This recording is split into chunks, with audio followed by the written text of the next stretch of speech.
Hello મિત્રો, સ્વાગત છે તમારું માલોત્રા દેશી બ્લોગમાં। મોંગરોળ શેણલ માતાજીનું મંદિર, 700 વર્ષ જૂનો ઇતિહાસ અને શેણી વિજાનંદની અમર પ્રેમ ગાથા। હેલો મિત્રો, કેમ છો? આશા છે કે તમે બધા મજામાં હશો। આજે આપણે એક એવા પાવન ધામની યાત્રા પર જવાના છીએ જેનો ઇતિહાસ 700 વર્ષ કરતાં પણ જૂનો છે। આ ધામ છે બનાસકાંઠા જિલ્લાના થરાદ નજીક આવેલા મોંગરોળ શેણલ માતાજીનું મંદિર। આ મંદિર માત્ર શ્રદ્ધાનું કેન્દ્ર નથી, પણ અહીં એક અદ્ભુત અમર પ્રેમ ગાથા અને અડગ આસ્થાનો ઇતિહાસ પણ જોડાયેલો છે। તો ચાલો જાણીએ કોણ હતા આ શેણલ માતાજી અને શું હતો તેમનો પૌરાણિક ઇતિહાસ। શેણલ માતાજીનો ઇતિહાસ એવો હતો કે શ્રેણી અને વિજાનંદની વાત, માન્યતા અને લોકવાયકા મુજબ આશરે 700 વર્ષ પહેલાની આ વાત છે। કથાનું મૂળ કાઠિયાવાડના એક ગામમાં વેજા નામનો ચારણ રહેતો હતો, જેને શેનલબાઈ નામની એક પુત્રી હતી। શ્રેણી અને વિજાનંદની બાળપણથી જ એક બીજા સાથે લગ્ન કરવા માટે વચનથી બંધાયેલા હતા। વેજા ચારણની શરત, શ્રેણી યુવાન થતાં જ વેજા ચારણે વિજાનંદને સામે એક મુશ્કેલ શરત મૂકેલી। તેણે વેજાનંદને 999 નવચાદરી ભેંસો લાવી આપવાનું કહ્યું।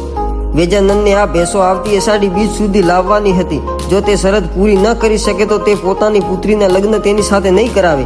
શ્રેણીનો અડગ નિર્ણય, વેજાનંદ સમયસર ભેંસો લઈને પહોંચી શક્યો નહીં। વચનની પાકી શ્રેણીએ લાંબી રાહ જોઈ, પણ જ્યારે વિજાનંદ ન આવ્યો ત્યારે તેણે મધ્યરાત્રે ઘર છોડવાનો નિર્ણય કર્યો। તેણે નક્કી કર્યું કે જો વેજાનંદ નહીં મળે તો તે હિમાલય જઈને પોતાનું હાડ ગાળી નાખશે, પરંતુ બીજા કોઈ સાથે લગ્ન નહીં કરે।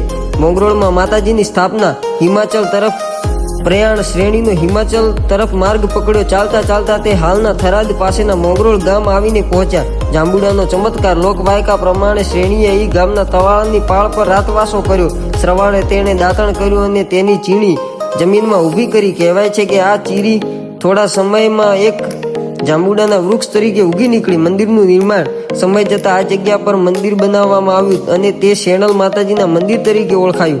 આજે પણ આ જાંબુડાનું વૃક્ષ પૂજાય છે અને માતાજીને જાંબુડાવાળી શેણલ માતા તરીકે પણ ઓળખવામાં આવે છે।